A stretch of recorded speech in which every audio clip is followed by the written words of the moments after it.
This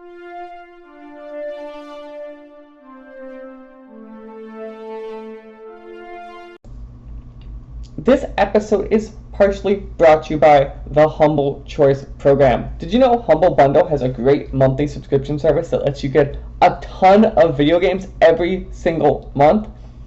That's right, from plans range from $5 to $20 a month, you get a hold of a bunch of free games they have available to you. And you could use our code down in the description below to go and sign up. It would help our podcast and help you see what great games are available for you this month. Hello everyone and welcome to the first episode of the SWW Show for 2021.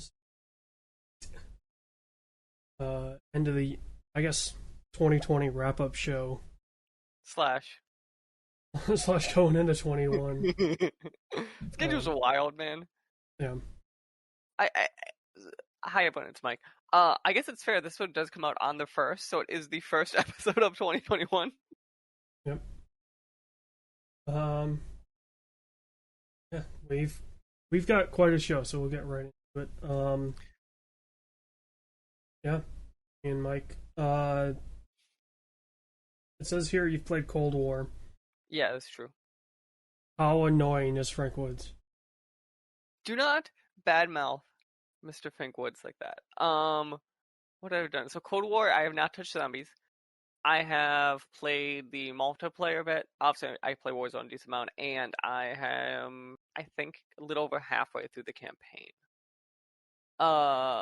Good news. It feels like a Black Ops game. It's actually a lot faster paced than I feel like Call of Duties have been in recent time. And I don't know if Modern Warfare was pretty fast. Like I'm getting like 25 kills in like a game of team deathmatch. So I don't know if that's just mean I've been playing Warzone enough where I'm faster at it, or they've sped it up that much. But I've definitely been averaging like in the 20s for kills in a game. Well, and that's just down to time to kill. Black Ops was always faster. They've also done stuff to make the game longer. So like obviously team deathmatch now I believe is 100 points versus the old 75. Domination is now a little bit higher, like stuff like that. They have point totals. Well, I mean that's good because like 75 kills is. Yeah, Call of Duty team deathmatch games used to be like 8 minutes. Now I think it's like 12 or 15 minutes if you look at it. I'm trying to think. There is a game mode there that I am not riffing at all while I look up the name that I need to vent about. That is just bad. They tried to make Dirty Bomb. So you are familiar with obviously Conquest and Battlefield. Yeah. They tried to make a Call of Duty version of Conquest, but a lot worse. Well, I would say, what was it called? Ground War in Modern Warfare? Mm-hmm. That was much more of a conquest. This Five flag. So there's a couple things wrong with this game mode across the board. Okay, so game mode, broadly speaking, get kills, collect uranium, activate a dirty bomb. Literally the point of the game mode, okay? It is 5 teams of 4. Which, first thing they not communicate. The way the menu system is set up, AJ, is when you hit for PS4, you hit touchpad or whatever, the score system pops up, right? Sure. I take it back. I think I played like Black Ops 3 on the PS4, so... Okay, so it's the same, I don't know, I think it's probably tab on PC. There's a button that you could get your score to pop up. So you would expect, if there was 5 teams, which at least some capacity show you there are 5 teams, right?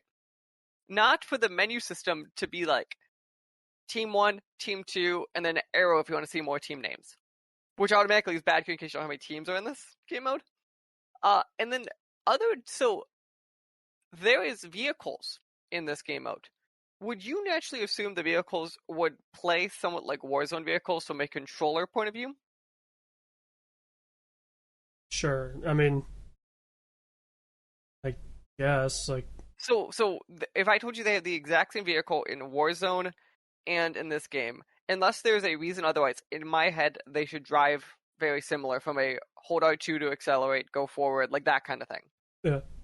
The controls aren't the same. Are they using the face buttons to move? It's using face buttons to... Yeah, so in Warzone, if I just hold R2, which is on PlayStation controller, it auto accelerates the car, and L2 decelerates it like backwards. This game it uses the joystick. I just don't understand why it's inconsistent. There has to be a control option. Okay, yes, but your default controls should be the same. Yeah. Specifically for the vehicle. I understand that, like, other parts, but like the vehicle specifically, there's not a reason for them to be different.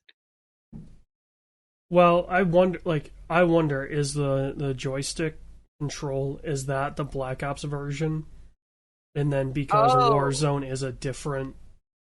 But yes and no. So at this point, you appreciate this. So you know how when I launch Hitman, it goes Hitman 1, Hitman 2, kind of that kind of launcher? Cold War is the same way now. When I launch Cold War, I go into a submenu that goes, do you mean Black Ops Cold War? Do you mean Warzone? Or do you mean Modern Warfare? So they've actually done the thing now when you launch it, it treats it like a launcher, then it launches the correct program. That's ridiculous. And you're on a console, right? So it's... Yeah. It's actually like, ridiculous. I understand that for PC, like... But then you have the Battle.net launcher at that point. Yeah, but like with your thing of Hitman, like it's just one thing. It's Hitman 2, and then the levels are in right. Hitman 2. But no, this is very clear. It's like here are options, and then each of them has a sub option. Do you mean campaign? Do you mean multiplayer? Do you mean zombies? So when you lose one, you actually have like 10 options, like 8 options. It's ridiculous. Campaign wise, it is a cheesy 80s Cold War film. So what I expect from Black Ops. And if you're concerned, AJ, don't worry. The numbers make an appearance. Oh, I know. I watched somebody play campaign. The numbers, Mason. The numbers. Yeah, they bring back the greatest hits of Black Ops. It's Mason, it's Woods, it's Vietnam. Wow, this is the first time they've gone to Vietnam, right? Everything else was like... Black Ops 1 definitely had Vietnam strokes, did it not? I thought that was like maybe Korea. I swear to God. Because the whole point is they're going back to his experiences. Yeah, maybe it was 2. One of them definitely had like scenes in Vietnam. Okay. Locations of Black Ops 1 include Cuba, Laos, Vietnam, Soviet Union, United States, Hong Kong, and the Arctic Circle. So maybe it was a level. Because I remember you being in Vietnam in first one. Because one of the maps was. That's how come I was pretty positive. Well, the maps... Back then, the maps meant something. Now it's just like... Who cares? Especially because they just basically always have Nuketown 24/7 unlocked. So, like, inherently, that's usually what I play. Yeah. So I will get into stuff in a second. I thought you'd appreciate though. So when I was Googling right there, my emails popped up. No joke. Best Buy just sent me a thing being like, "Do you want to buy Cyberpunk 2077?" Like, oh, Best Buy, you didn't get the memo, did you? Is it not like I don't know. Did they put it back up or? Physical edition you can still buy. They never stopped physical editions. But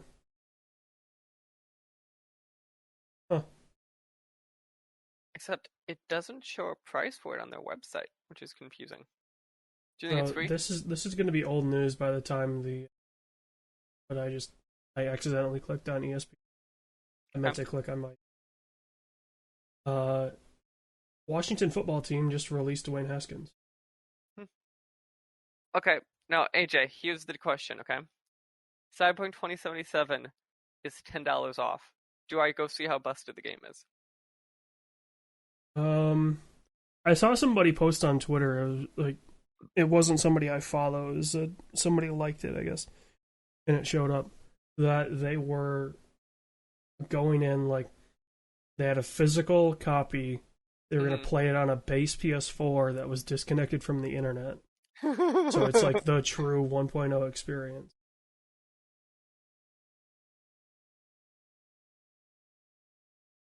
Yeah, I guess we can kind of segue that into the only game I've played. Yep, so to clarify, you've played it on the personal computer. Yeah. Okay. And my setup isn't, it's nowhere near top of the line anymore. It's still decently up there. Like, it's not. Well, it's got a 1070. I've got a 9-year-old processor. Granted, it's an i7 with hyper-threading, so it's no joke in terms of especially just general computational power. It's pretty good. But in terms of games, it's getting a little long in the tooth for modern games. Does it still? I assume VR and stuff still runs fine. Yeah, VR runs fine. I have no problem playing Alex or any other VR experience. So yeah, but we were talking about it beforehand. I've had more issues as patches have been coming out, which is weird. Yeah. Why do you think that is? I have no idea. It was running fine. I guess I was a mission or two before unlocking the final story mission. Mm-hmm. And I was just blasting through side quests with people, character side quests. And then the patches started to happen, and then I was noticing okay, frame drops and missing characters and missing objects and all the things that people were bitching about to begin with. I wasn't having any of those issues. Okay, did I get lucky, somehow blast through where people were having issues to begin with, and then okay, now I'm getting them piling up. But yeah, I've seen credits. I can go back, and it's one of those games where it's hey, do you want to do it has an end, but it also it takes you back, so you can finish stuff up in the open world if you want. So, have you been watching? So there's this bug out there, which is absurd to me. The 8 megabyte save file bug. I had seen that. So I assume you're not watching a save file, then you're just kind of if it happens, it happens. Well, so it's to deal with if you're crafting a lot of stuff. Right. But, so I, one of the first perks that I picked up was, automatically scraps anything that's labeled as junk. Okay. So then you get the crafting materials. But anytime I would go to craft, I was always short on materials. Weird. Because they have, ridiculous amounts for, if you want to craft, goes, gray, green, blue, purple, orange, I believe, is how their tier thing goes. So it's very much a normal... Yeah, there's different tiers of the same item that you can craft. And, I could craft base stuff anytime I wanted. Mm-hmm. But if I wanted to craft a blue, I could sometimes craft greens without issue. But if I wanted to craft blues, it was nah. You're short 2 of these rare crafting components. And you're never gonna find them. You never... Please tell me it said that. Well, no, it doesn't say that, but... You would get, it wouldn't be too bad with common items. Mm-hmm. Because basically everything broke down into, 2 or 3 common crafting items. All the junk. So you would have an abundance of common material. But then you would have to be scrapping blues and stuff like that to get the rares. Mm-hmm. Otherwise, you were stuck hunting for rare item components just in the world. And you would get like between probably 5 and 15 at a time when you looted them in the world. And the cheapest thing was like 40 of those to craft one item. Really? So you're like, okay, I guess I'm like, you had to be on a mission. And when you broke stuff down, like, you know, the double-edged sword of that automatic junk perk is that, okay, you get a shit ton of crafting materials, but you can never sell that, so you're always short on money. Because no matter what, like, you know, there's gold chains that are worth 750 credits. It automatically junks those, so you don't get those credits. So you're selling all your weapons that you're not using anymore. Well, okay, now you can't get rare materials because you're selling your items, or you're selling the clothes because you're short on money. You know, so it was, yeah, I just ended up like, well, this weapon has higher DPS than what I have. I guess I'm using that.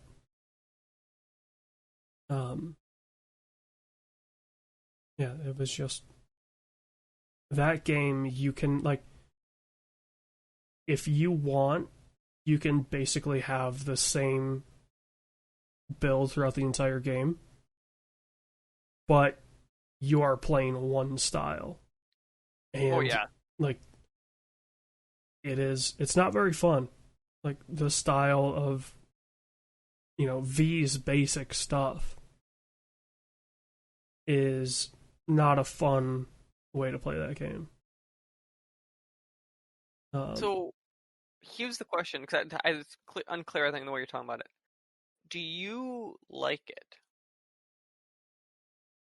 The game overall? Yeah, like I understand there's bugs, and that was actually because. Yeah, I had no issue with the game. Like, are like, there some like cheesy glitches. points? Absolutely, but I assume it's a, if people are okay with the glitch level in Fallout, akin would be your argument. They're probably okay with this. I guess so. I had way more problems with Fallout. Just Which is interesting. overall, like, I had problems with Fallout from the beginning. Right. Whereas Cyberpunk, like, the bugs didn't come in until like 30 hours into the game. So it was definitely annoying when they started to happen. But, like, a lot of them were funny stuff. They were like, oh,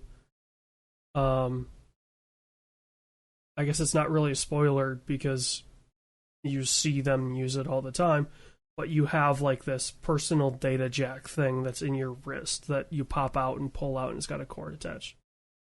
Okay. Well, in the final, like, at the end of the game, you use that a couple times, and like it skips around, you know, as time passes and stuff like that. Like, the first 3 or 4 times that that V uses that data jack, it showed up, but then all of a sudden it just wasn't showing up, and from then on out, it just wasn't there. So it was kind of funny to watch the character, like, reach for something that isn't there and go through the animation and all that. It was pretty funny to watch. I had a bug where, like, the cars driving in the right lane were clipping into the barrier. So they were just like, they were riding the barrier as if it was like a rail, but it was clipping into their vehicle. So it was just constant noise of the cars crashing. I had one bug where I had to restart a mission because for whatever reason my jump broke. Okay. My jump and my sprint broke. So,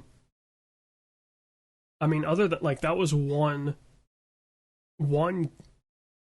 mildly annoying bug in, hold on, let me 94 hours, it says. Wow. And I don't think that's true. There were plenty of times where I would open up Steam and it just said Cyberpunk was running, and I had to, like, task manager shut it down. So I think, like, my game save is like 50 hours. That's still, like, impressive. So, like, I had one mission, which was a side mission. Break. Like, but it wasn't broken. Mm-hmm. In those 50 some odd hours. So, yeah. It's, Okay.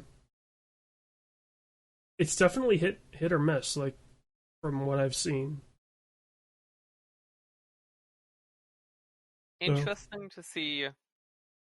Might be worth checking out then. I wait and see it decide. Let's see what we have here then. I mean, I would recommend it on the computer if, like, the specs are pretty mild. Mm-hmm. And you could definitely get this running at 1080 60 if, you know, you've made some compromises for some of the settings. Mm-hmm. Like, I think I was higher ultra in running at 60 for the vast majority of the game. Okay. That's surprising. Yeah. Considering my card is, what, now a third generation? Like, yeah. Because obviously there's the 30 series, and there was the 20 series, and now I'm 10 series. Yeah, there's interesting things in the game. The kind of the open world aspect of it is there's stuff left to be desired. It feels pretty dead.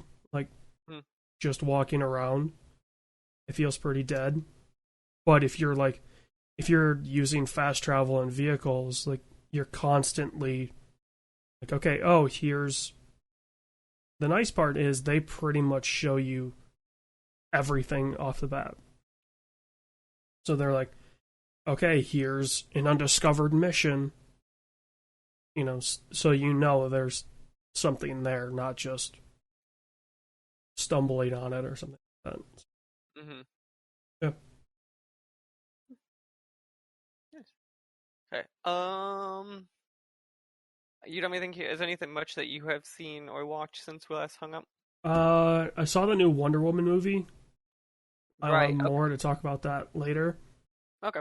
I've also watched approximately 4 episodes of Schitt's Creek and don't know how people find that funny. Same. I've tried watching an episode. Apparently, it's like season 2 is when it picks up, but like, I don't know. Oh, trust me. We watched the first episode, skipped immediately to season 2. Not any funnier. Not any better. Because, yeah, no, watching that one, I'm like, I don't get it. Yeah, I've tried to get into it a couple times. And finally, like, I was with my parents and my mom was like, oh, what about this Schitt's Creek? Like, I've heard it's funny. And we started watching it and I'm like, nah. That ain't it, Chief. Okay.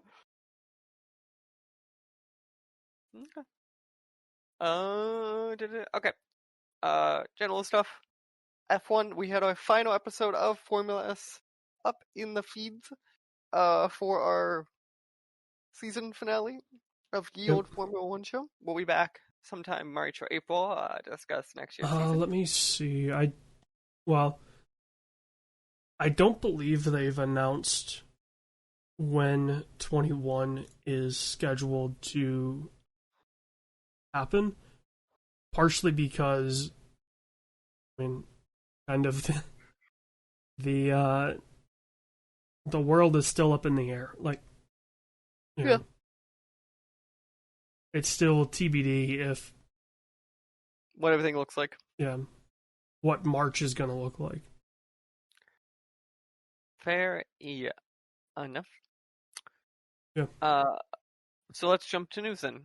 First news, which is just because why, is Floyd Mayweather is gonna fight Logan Paul on February 20th. So this could very much end up, like, if it was a true fight,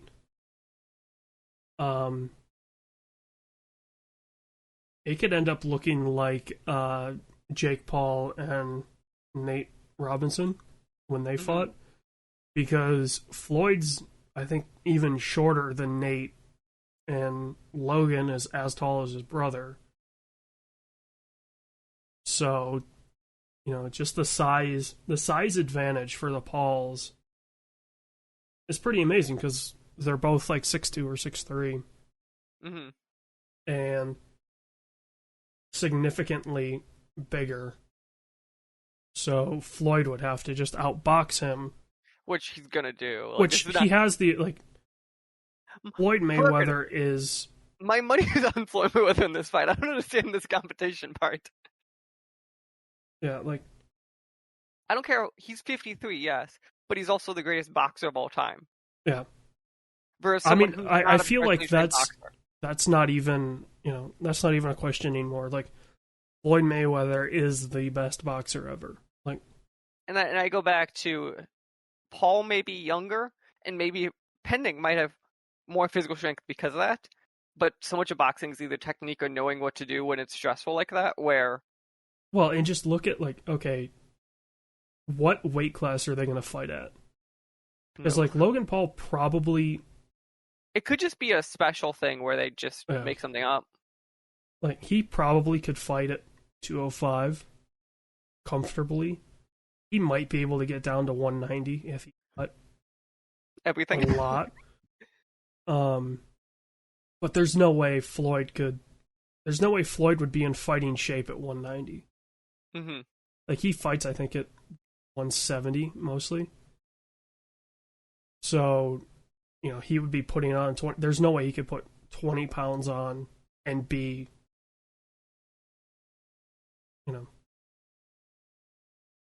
See, so here's the question for this one.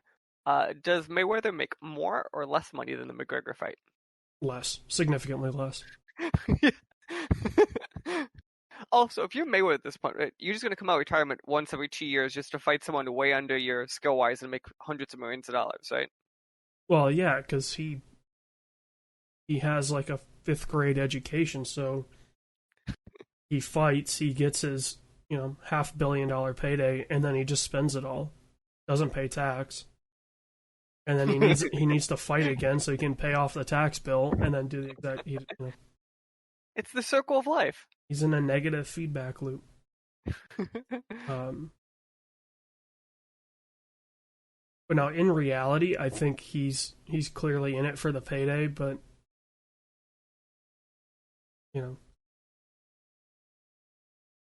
he wants to do more of these exhibition fights, he said. So I don't know. So we will see. So, weirder news story on the top line news I wrote down. This is from a couple weeks ago, actually a month today. I just thought it was a weird story. I thought it'd be interesting to catch up on. So this is from Kotaku. So basically, to people who aren't familiar, Kadabra is one of the Pokemons in the original Magician's Chain of Abracadabra, Alakazam. Apparently, the Pokemon Company was banned from using Kadabra on Pokemon cards for the last 14 years because the Magician it was based off of sued them. 20 years, it looks. 20, which I never realized there wasn't Kadabra Pokemon cards. But now he announced that Nintendo and Pokemon are allowed to use it again, and he apologized for blocking them. I just think it's weird as flying fuck. He sued Nintendo in 2000, seeking damages and insisting the cards stop being used in sets. Quote said, Nintendo turned me into an evil, occult Pokemon character. Nintendo stole my identity by using my name. So...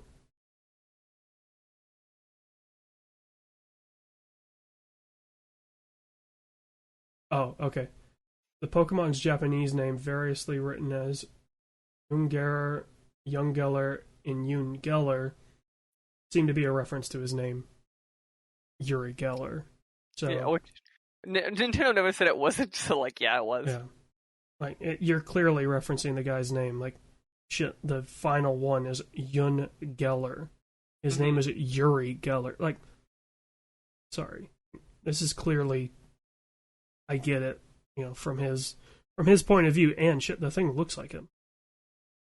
Yeah, no, that. Like,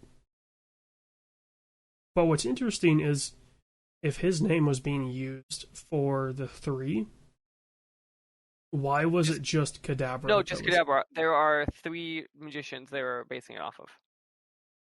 So he was Kadabra. Yeah. Which obviously in America, Abracadabra and Alakazam are all. It's the whole like using the names kind of make a point. Okay. Jumping to film news. This is one big story, AJs. You probably noticed some 3 bullet points under it.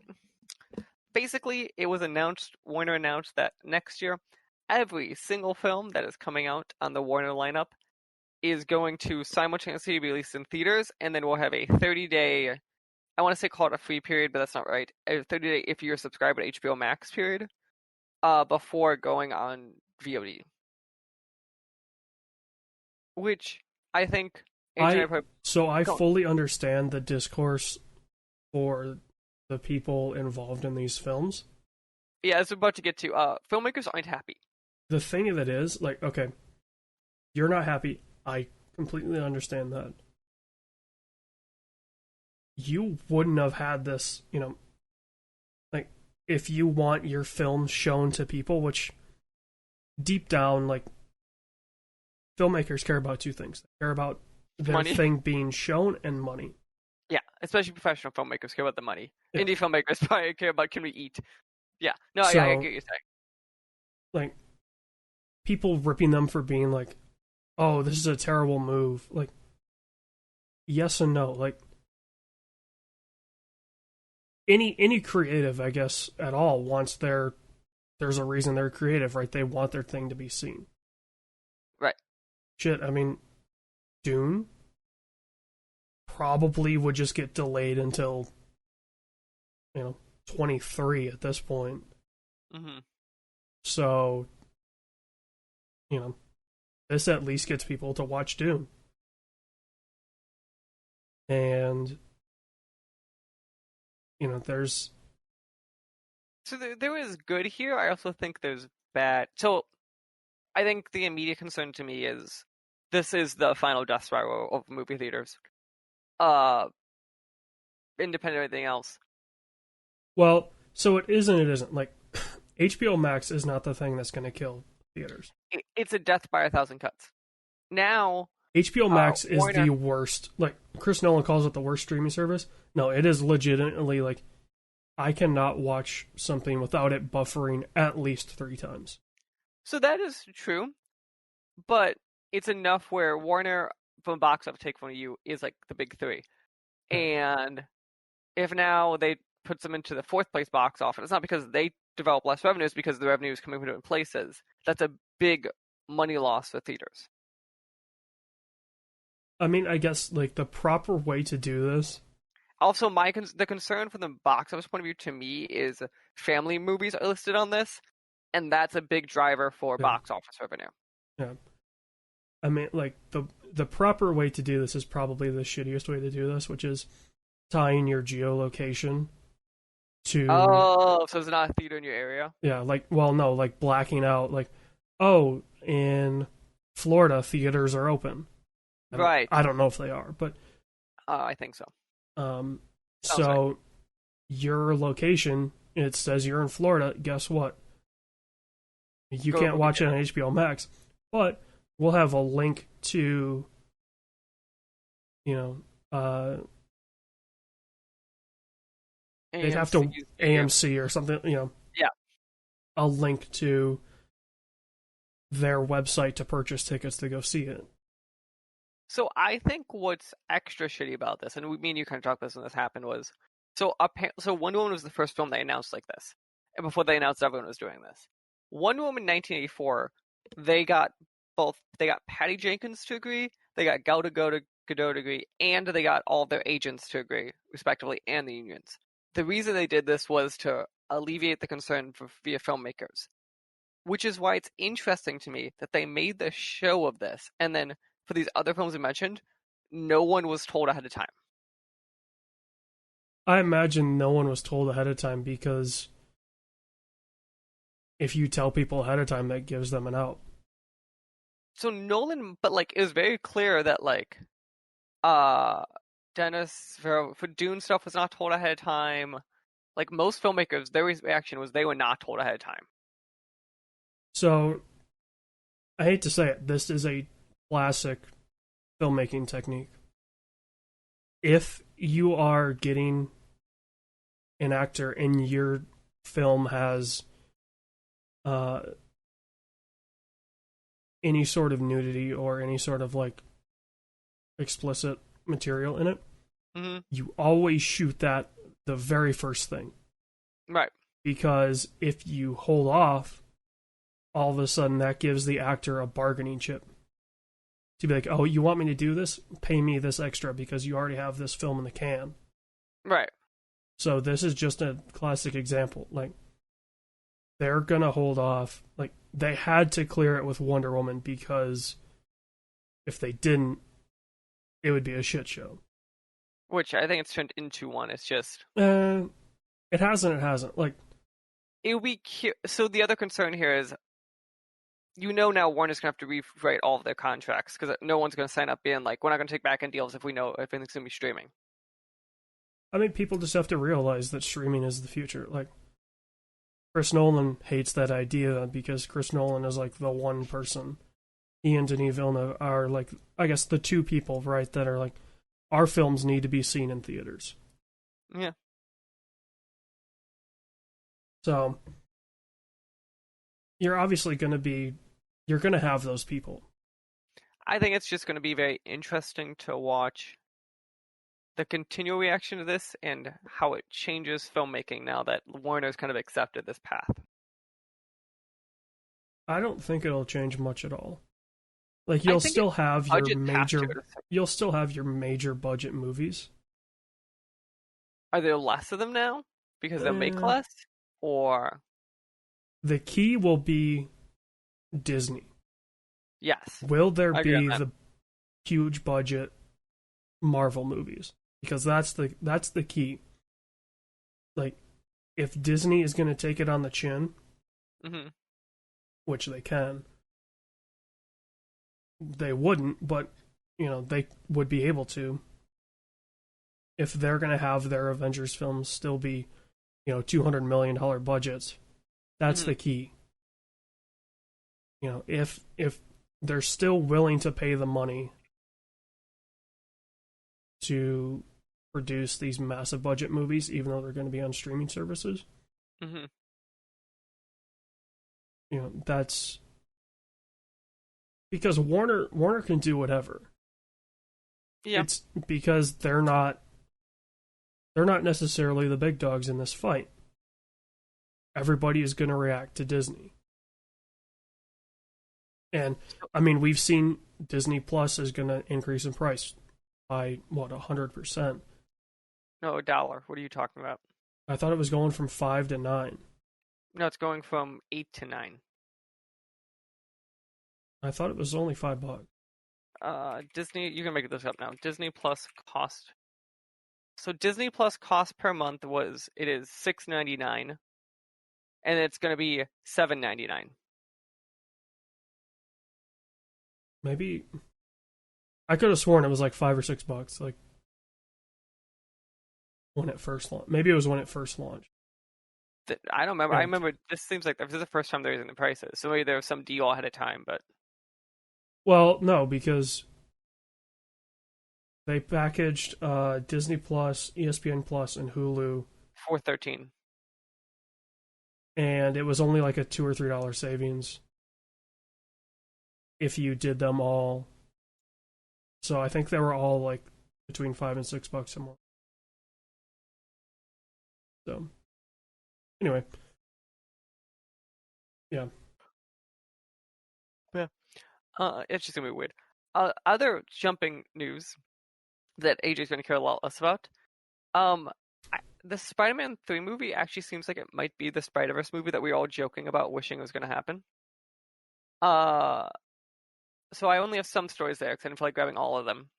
Spider-Man 3, so it'll be the third Tom Holland Spider-Man film, at this point has both Gwen Stacy confirmed and MJ confirmed. From the other ones, and then remember it had who was Electro in Amazing Spider-Man 2? Jamie Foxx. Jamie Foxx, and now Doc Ock from Spider-Man 2 from 2004 is going to be Doc Ock again on the screen.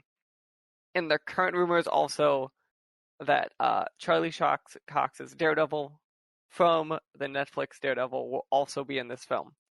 What the hell is going on with this film? This is just Kevin Feige like jerking off Spider-Man fan. Like, because that's all this is. Like, these are nostalgia hits. These are, everybody loves the Raimi movies, even though they're really nothing. They can be hit or miss. I guess they're the best Spider-Man movies, short of the Tom Holland series. That's not a very high bar. Yeah.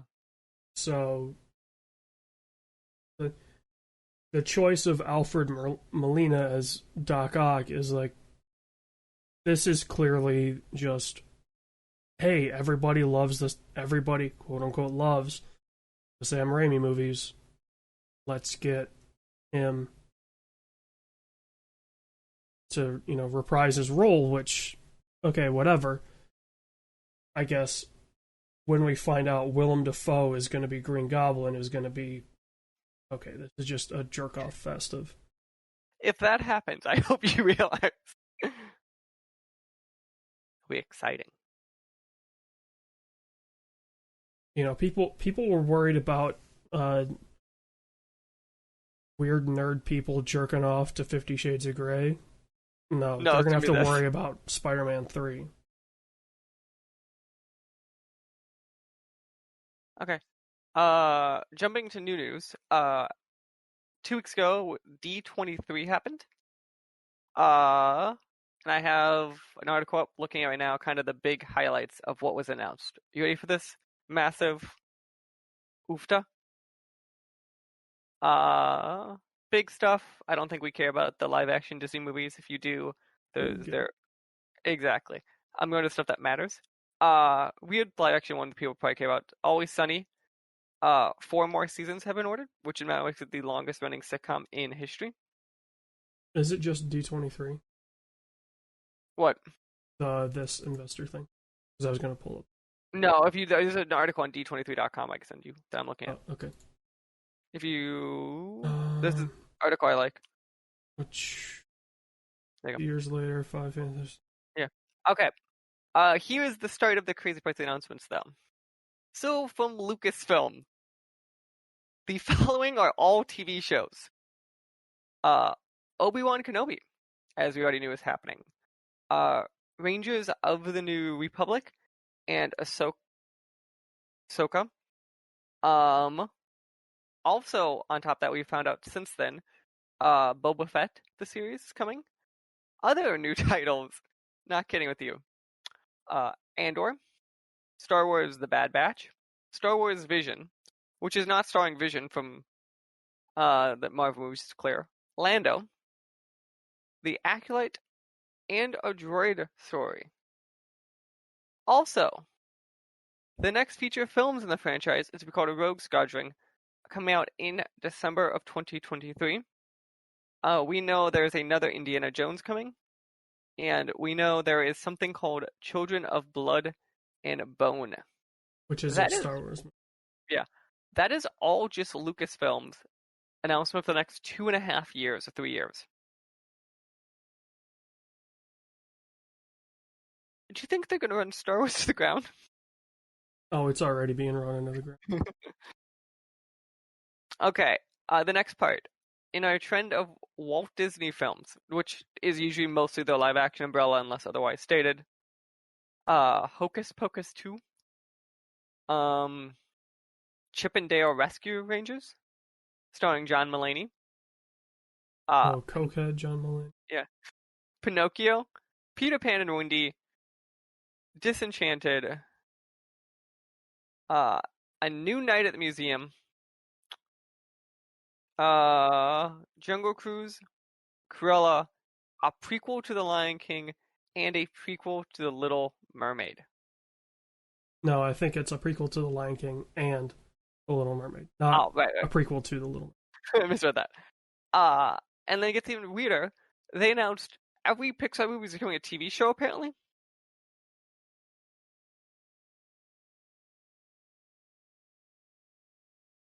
Maybe not every, a shocking amount.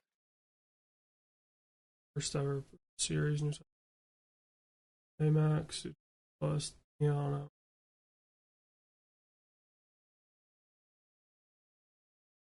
I guess, right? Like that's their bread and butter is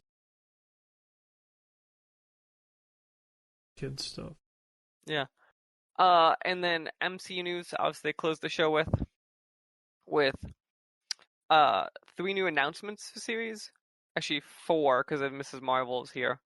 Also Secret Invasion, Ironheart, and Armor Wars if I could speak. And then we had more announcements with WandaVision coming on, I think it's the 15th. Falcon and Winter Soldier coming summer, and Loki coming. On top of that, we've known about the animated series What If, as I said there, Miss Marvel, Hawkeye, which is interesting because Haley Steinfeld is confirmed to be his daughter in the series. She-Hulk, and then they've reconfirmed basically that Moon Knight exists. They made a Guardian of the Galaxy's holiday special, and I know your favorite, I Am Groot. And then I think all the movies they announced we already knew about. This is like, you want to talk about running something into the ground, like the MCU will be run into the ground.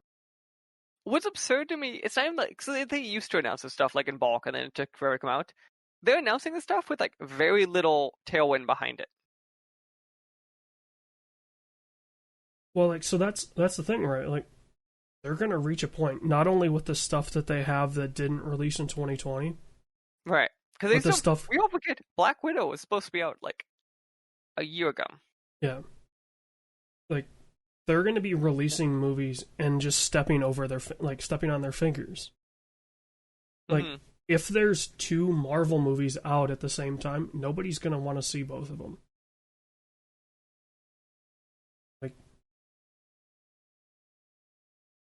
I hate to say it, I have a feeling Doctor Strange is going to go the way of Thor Dark World and just nobody sees it. Blade could draw some hype. I don't think anybody really cares about Hawkeye. I think as a TV show, it would be an interesting one, especially being Haley Steinfeld, who's like at this point a pretty decent name. Yeah. The Thor movie is, Thor, if it's anything like the last one, would do fine. Yeah. Especially being Watiki again. Yeah. Falcon and the Winter Soldier I really don't care about. I'm interested. I think what's his face looks really cool. If I could pull it back up. I think WandaVision looks pretty cool. Armor Wars is whatever.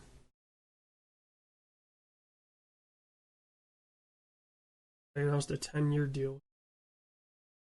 Oh yeah, that happened too. Oh, and that's how they ended up by announcing they are making Fantastic Four, but we know nothing. It doesn't matter. Yeah. I think that is it for that. Let me make sure there's nothing else. Finally, under this section, we have that Nobody trailer, AJ, that you said you took time to watch too. Yeah, I saw it. I think I saw it on Twitter as like an ad. It is John Wick starring Bob Odenkirk. Is that a good way of putting it? No, it's knockoff John Wick. Yeah. I just thought it looked kind of interesting. I'll be curious how bad it actually is. Oh, this thing's gonna be dog shit. Yeah. Okay. Perfect. Jumping to the video game segment of the news. I just have a line item here called Cyberpunk. So, first line item there. It at launch, including returns, sold 13 million units, which makes it the best-selling launch game in history. Not super surprising. I mean, it being the best one in history, I think is. Well, because like it would have been what? It would have been one of the Rockstar games. Yeah. And Call of Duties can sell high volume. yeah, but not like Rockstar games. Okay, so not like the point is though, GTA 5 sold an absurd amount. Like, Yeah. Well, and it's still selling. yeah, obviously. Like, obviously, we're not saying this would be the best selling game in history. We're saying specifically in this window, kind of. Yeah. Also, on the cluster line of it, it is the first time ever that PlayStation has pulled a game off of their storefront for non-legal reasons. There was something else, like there was Developers something pull else that games they off.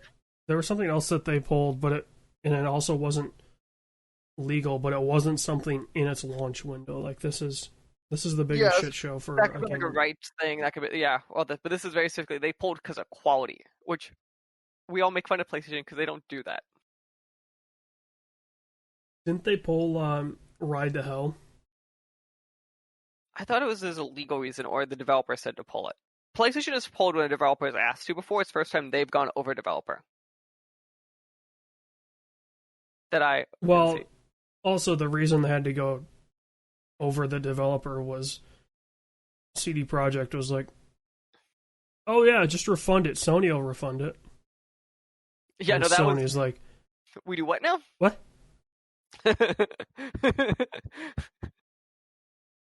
Working on that too." What? Everyone in the Sony helpline is like, we do a what? Boys, you know what a refund is? They're like, no.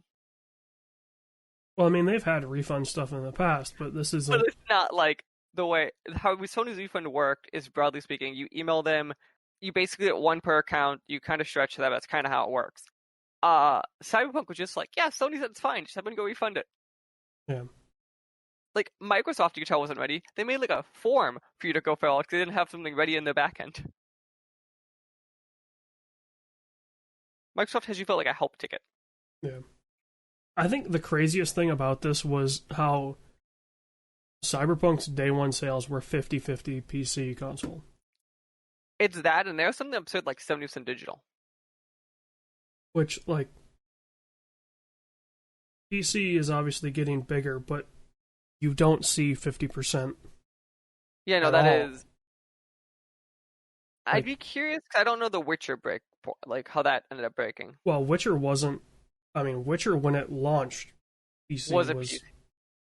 I mean, it was PC predominantly, so like. I don't know. Witcher 3 is kind of like when we say Witcher, like this when CD Projekt became mattered. Yeah, I like, don't know. I'd be curious how that break looked in the launch window. like you don't see franchises that are pushing. Like, Cyberpunk's push was on console. Yeah, no, 100%.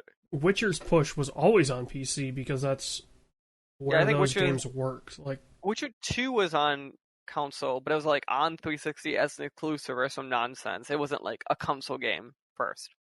well, and it wasn't even a console game first. Like, it was a pretty Yeah. shoddily put together port, and Witcher 3 had issues for a very long time on But console. Witcher 3 was function like I play on console, and I think it was fine. Like I don't.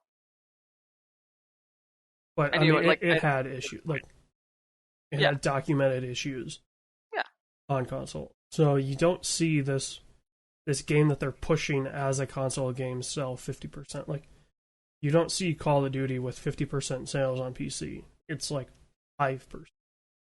Yeah, no, Call of Duty is definitely not a PC game. You know, there's very few games in general that have 50% PC sales. Like, it'll either be predominantly PC or predominantly console. You never see 50-50 splits. Mm-hmm. Okay. We'll have more to talk about that when we get into game stuff. So. That's true. Other thing then, as I put AJ, the best note, my favorite note I tried to put for the entire show. Codemasters, brought to you by EA Sports. It's in the games. Last time we talked, 2K was wrapping up that Codemasters deal. All was good. Ink was drying, and then Electronic Arts walked in with a bigger dick and paycheck and said, "We'll buy you instead." No, I think EA walked in with a smaller dick and a bigger. Take-Two probably has the biggest dick in the games world.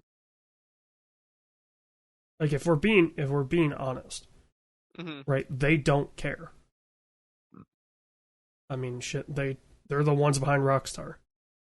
They clearly don't care. They're the ones behind gambling in their games and making it legit gambling, like spins of the wheel and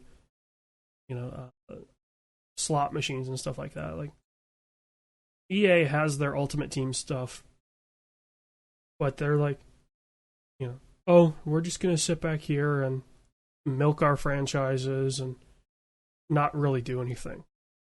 How concerned are you they're gonna break stuff more than stuff already is? I mean, it's already kind of gone the way of Ultimate Team. Like, they have stuff that's locked behind paywalls, and they have season pass. So, I don't know. Like, I picked up PGA Tour 2K21 during one of the sales. Mm-hmm. I was a little worried it was gonna be too much of the 2K21, like the 2K stuff.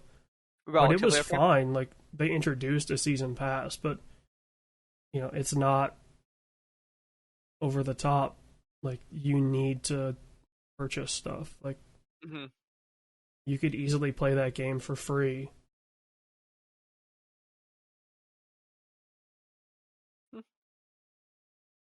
Okay, nice.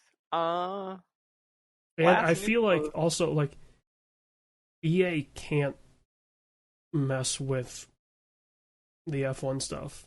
Like, they're already on thin ice with their Ultimate Team stuff. If they introduce it into a game that hasn't had it, they're definitely going to be looking into,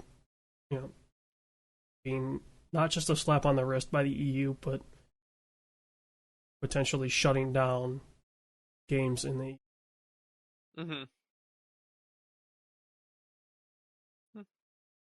Nice.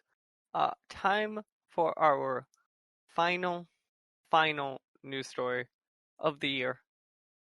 BioWare is falling apart. Yeah, how confident are you on the Mass Effect games now? Basically, both the studio head and Dragon Age producers. So Casey Hudson is leaving BioWare, and also Mark Durr, who So Mark is in charge of Dragon Age normally. Casey Hudson is more akin to Mass Effect. Obviously, they do more, but like kind of where you put their names. Both have suspiciously left BioWare at the exact same time, on their own accord. That to me tends to smell like how they talk about if you see smoke, there might be a fire. Yeah. Well, and Casey Hudson came back to BioWare, like they brought him back to fix Mass Effect. And had he been there a year? Yeah, he'd been there like 2 years, it looked like. But okay, the point is still like he came back to fix your fire. Like, Casey Hudson was coming back to put the fire out. Instead, like, he stood there, pissed on the fire for a year, and then just dropped a bottle of lighter fluid on it. So what do we give? What do we give BioWare? 2 years before it closes? I give BioWare one more game. BioWare has a C-section to get the Mass Effect remasters out, and then dies during childbirth for the next Mass Effect. I was gonna say, when I said one more game, I meant I bet you the collection comes out. I wouldn't be shocked if 2 months later EA released a press news thing being like, we have decided to separate ourselves, like the whole thing.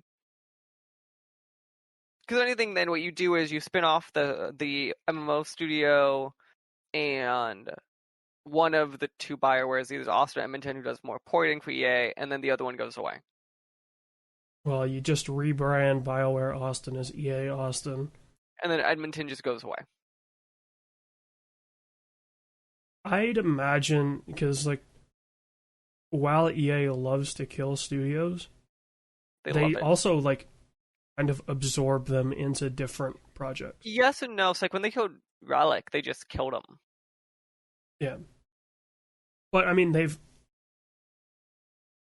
absorbed studios into, like, Danger Close became DICE LA, like, you know, and so they're not. I think that's what it was. So I have the list up, by the way. So it was Bioware Edmonton. Bioware Austin basically does Star Wars and some other stuff.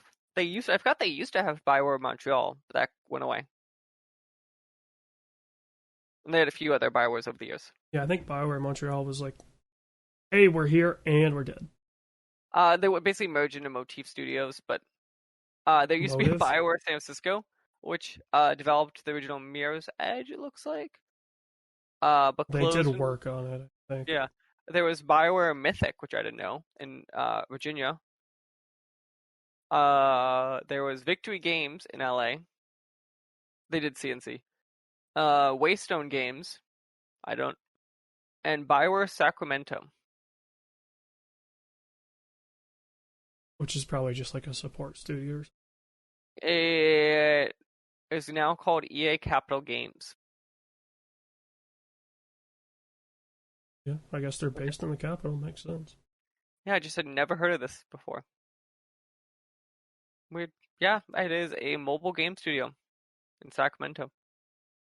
Oh, yeah, that's one thing that we always forget about is EA exists because of their mobile. I mean, didn't they buy... Were they the ones that bought Zynga? No. No one bought Zynga. Actually, bought King is what you're thinking of. No, EA definitely bought somebody because they've got the EA did Plants not buy vs. Zombies. Zynga. That's PopCap. That's who it was. They bought PopCap. I knew they bought one of the big mobile companies. But yeah. I have a feeling BioWare gets the Mass Effect trilogy out, and they die before Mass Effect 4 comes out. Yeah, so now it's on to Game of the Year. We have, what, 1, 2, 3, 4... We have like 5 categories. Yeah, I was going to say 5 is kind of... So what we do, we make it part of our shows, as we did last year. We have some fun categories. We got rid of a few. We don't have... What was last year's best one? Like, we had, like, favorite gun. We don't have anymore. Yeah, we had, like, most overpowered gun. We had, like... we had a couple different things, but... There wasn't, like... Kind of the whole thing behind that, like... Best gun of the year was the... How overpowered the M4 was in Modern Warfare, and then we started thinking, like... Oh, there were some other games that had guns in them that were just ridiculous. Yeah, stuff like this, I think, is one of the things that me and AJ are going to talk more and kind of reshuffle some show stuff next year, and I think stuff like bringing back more categories and planning for this better, I think will be on that list.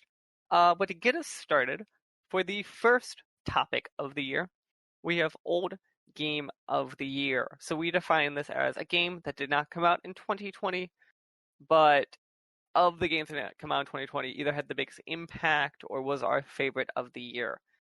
AJ, would you like to take us through the nominees for Old Game of the Year?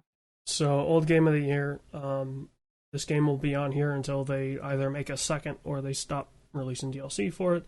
American Truck Simulator, because like, that is the perfect example of a game that will always be on this list. Like, and I would never put it on there, but I don't know if I ever fight with you putting it on it.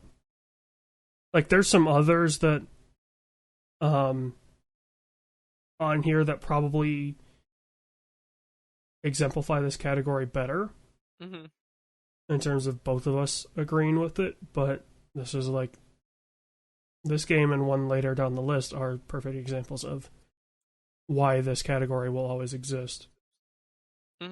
Our second nominee is Among Us, because that game is in fact 2 years old, believe it or not. So that is an old game.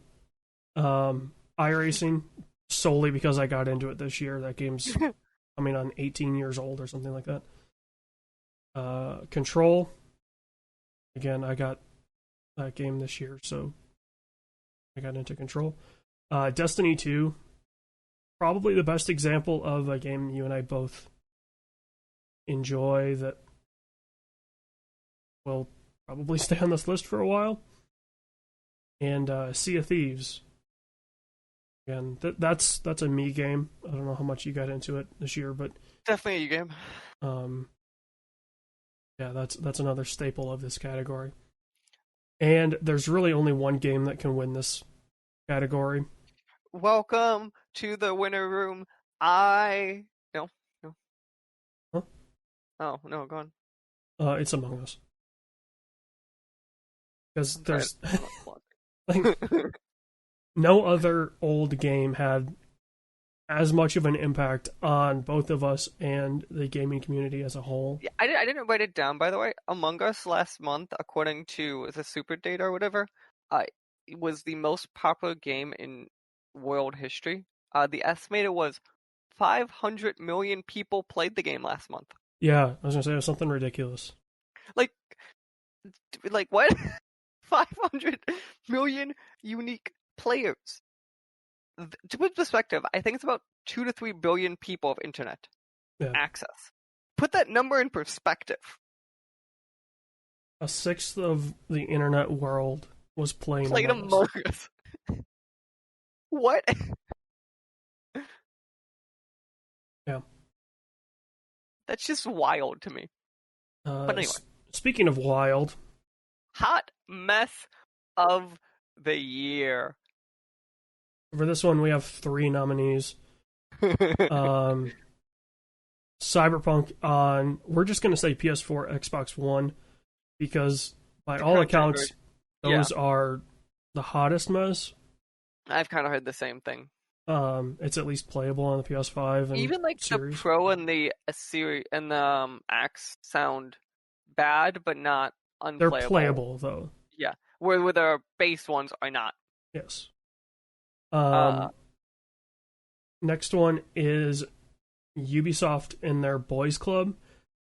This is more of like the sexual harassment kind of allegations that broke out this year in general. And I think Ubi was the biggest company. It really stuck and changed up. This was definitely the highest, like not necessarily highest impact, but the one that I guess affected the biggest company. Like, so that is just sexual harassment in games in general. And then it's rounded out by Fortnite on mobile and the pissing match between millionaires and billionaires. I thought it was all billionaires, but okay. Well, I don't think the Mustards are billionaires yet. Okay, they're gonna be. Yeah. And of the 3, any normal year, I think Cyberpunk runs away with this category on a normal year. And then I think Fortnite goes second for the record. Yeah. Because I want to go back to. Unfortunately, we'll get to the winner in a second. I have to say though, maybe, Fortnite stuff like free Fortnite and the connotations behind it aren't the same cheeky cute thing it was when Apple did it for a commercial. When you were the $2 billion companies fighting. Yeah. And but go on, AJ. Unfortunately, right, like the sexual harassment, it's always there. So it will never be the hot mess of the year because it's just a consistent hot mess. But the winner, probably by a landslide, even over Cyberpunk, is COVID-19 and the reaction by the entertainment industry. Also, what we learned, as we'll say about the COVID-19 and the reaction to the industry, is apparently when you lock actors in a room and people can't give them applause, they all break down in panicking. Yeah. Which we have some actor friends, so not all of you. A lot of you really like attention, and apparently you stop giving to them, they just break down crying on webcams. Yeah.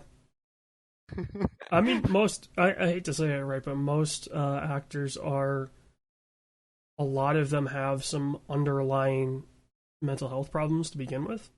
That or there are people who like attention because you're an actor. It's not surprising. Like it's not even like a thing where I'm like, oh, I'm shocked by that. It's just like if you ever were unclear on that, it was a good year to prove it.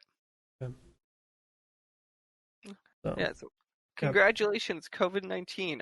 Please, you do not have to present an award next year. Please exit stage left, and I hope we never see you again. Oh, and to clarify, please don't come back next year to present an award. It's really okay. We truly don't want to see you again. So, next category we have is the biggest surprise of the year. This can be an article, this can be a moment, this can just be something that sticks with us, really, that we really would never have expected. Some examples in this category is Among Us, Fall Guys, an article comparing Cyberpunk's development to the rise of known Nazi leader Adolf Hitler, Wonder Woman 84 being absolute dog shit, just called Bethesda, and Yakuza on Xbox. Again, I feel like this category, the Yakuza on Xbox, in any other year has a shot. Is in the top 2 because that legitimately this year it is number 6 of 6. Yeah, like legitimately, you never expected Yakuza to come out on Xbox, and you never expected them to have a co-marketing deal with Xbox. Yeah, no, that's fair.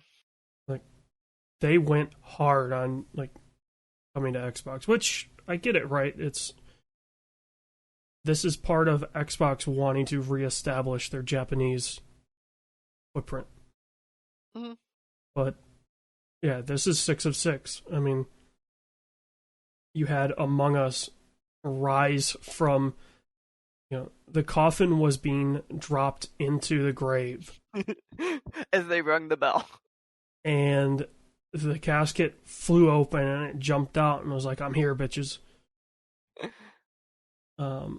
Fall Guys, I mean, any of these PlayStation Plus games that have a multiplayer aspect, I think have a instant player base. Mm-hmm. But just how long? Because there's very few of these that actually succeed. Like it's Rocket League and Fall Guys. Mm-hmm. They're the only ones that have really had a tail. I mean, we probably shouldn't have been surprised that Wonder Woman was as bad as it was, but I was like...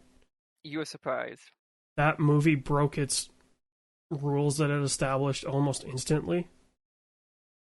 The Bethesda sale is a surprise. I think it's the size of the sale and the ramifications for the industry. For me, it's more of that they finally sold. Mm-hmm. Bethesda, there was always a rumor around E3 of, Bethesda sold. But now it finally happened. Now it happened, and it's like, okay, well. Yeah. And then lastly, me and AJ are reading the article before. So, Paste Magazine wrote an article. To be fair, they never directly said the words that Cyberpunk's development is akin to the rise of Hitler. They just said that Cyberpunk is Game of the Year, like how Hitler was Man of the Year in 1938.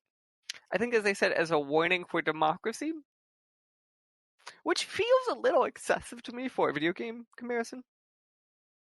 And we were talking beforehand, did everybody forget, Red Dead Redemption's development hell and GTA's development hell and the development hell of the Call of Duty games? Just because this one is, thrust into the spotlight, it's now CD Projekt is enemy number 1. It's just ridiculous. Mm-hmm. Yeah. Our final category with more than one thing in it. No, we never stated who won that one. Oh, I think it was pretty evident. Paste Magazine comparing Cyberpunk to Hitler is the biggest surprise. 2020. It could also had a fight for the hottest mess, we just put Cyberpunk as one thing. Yeah. Yeah. Games I wish I played. These are me and AJ shoved the category with games we wish we played. I genuinely wish I played Yakuza 6. Like, I will get around to it. It's just not on PC yet. And I want to play that game with a stable frame rate. I forget, did I put Ghost or did you put Ghost? I think we both. One of us put it on here, but we both were thinking it. Okay, yeah, so we both wish we played Ghost of Tsushima, which I've heard actually amazing things for.